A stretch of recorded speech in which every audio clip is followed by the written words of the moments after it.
हस्तिनापुर के राजा पांडु के 5 पुत्र थे, जिन्हें हम सब पांडव के नाम से जानते हैं। ये पांचों पांडव वैसे तो पांडु के पुत्र कहे जाते हैं, लेकिन वास्तविक में यह 5 अलग अलग देवताओं के मानस पुत्र थे। युधिष्ठिर भगवान धर्मराज के पुत्र थे, अर्जुन देवराज इंद्र के पुत्र थे और नकुल और सहदेव के पिता अश्विनी कुमार थे। तो वही गदाधारी भीम वायुदेव के पुत्र थे। 5 पांडवों में से एक पांडुपुत्र भीम महाभारत के एक सबसे शक्तिशाली और बलशाली योद्धाओं में से एक थे। उनका भीम का बल ही उन्हें महाभारत के सभी महारथियों से अलग करता था। भीम अपने गुस्सैल स्वभाव और आक्रामक व्यक्तित्व के लिए प्रसिद्ध थे। वायुदेव और माता कुंती के मानस पुत्र भीम में 10,000 हाथियों का बल था। गदाधारी भीम के बारे में हमने अनेक कहानियां पढ़ी है। ऐसा माना जाता है कि द्वापर युग में केवल 5 ऐसे बलशाली योद्धा थे जो एक समान शक्ति प्रदान करते थे, और नियति ने ऐसा कालचक्र रचा था कि इन 5 योद्धाओं में से एक योद्धा ही अन्य 4 योद्धाओं का अंत कर सकता था। यह 5 बलशाली योद्धा भीम, दुर्योधन, जरासंध, कीचक और बकासुर थे। नियति के काल को पूरा करते हुए गदाधारी भीम ने ही अन्य 4 योद्धाओं का अंत कर दिया था। लेकिन कैसे भीम ने 10,000 हाथियों का बल प्राप्त किया था, इसका उत्तर शायद ही आपके पास होगा।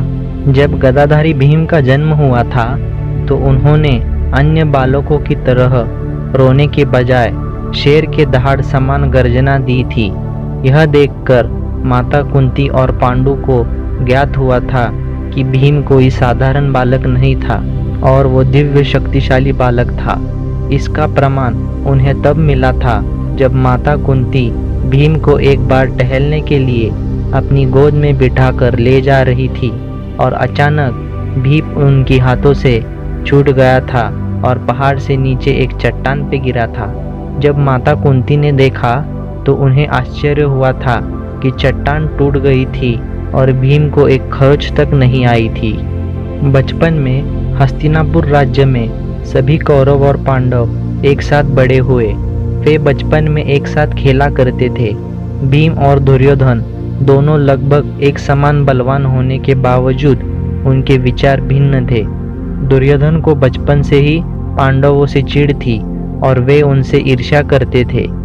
इसी का फायदा उठाते हुए मामा शकुनी हमेशा पांडवों और कौरवों के बीच शत्रुता बढ़ाने का काम करते रहे। लेकिन भीम भी हमेशा कौरवों की फिरकी लेते थे और उन्हें गुस्सा दिलाते थे। एक बार भीम से तंग आकर दुर्योधन ने भीम का अंत करने का विचार अपने मन में बिठा लिया था। अपने इस विचार का समाधान निकालने के लिए दुर्योधन अपने मामा शकुनी के पास चला गया। तब शकुनी ने भीम के खाने में जहर मिलाने की सलाह दुर्योधन को दी। इस समाधान को अंजाम देने के लिए दुर्योधन ने प्रमाण कोटि में दावत का आयोजन किया था।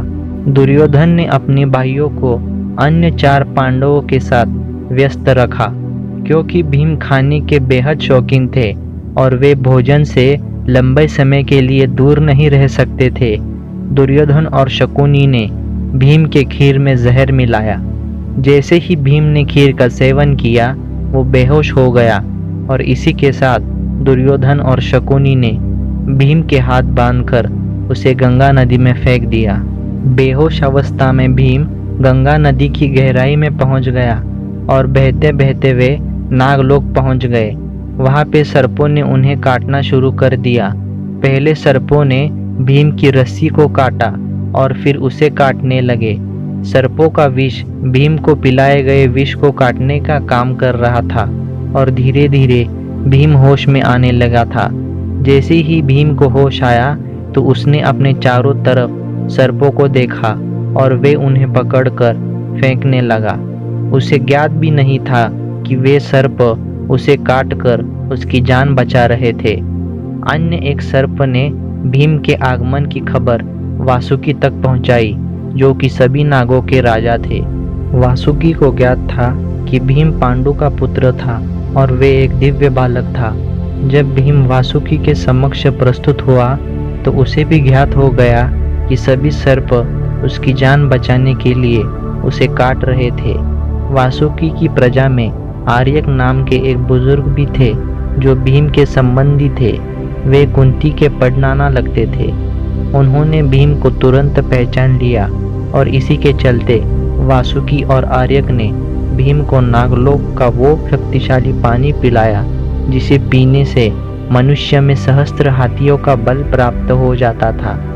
जैसे ही भीम ने उस दिव्य द्रव का सेवन किया, उसका विष निकल गया और उसे तुरंत 10,000 हाथियों के बल का आभास होने लगा।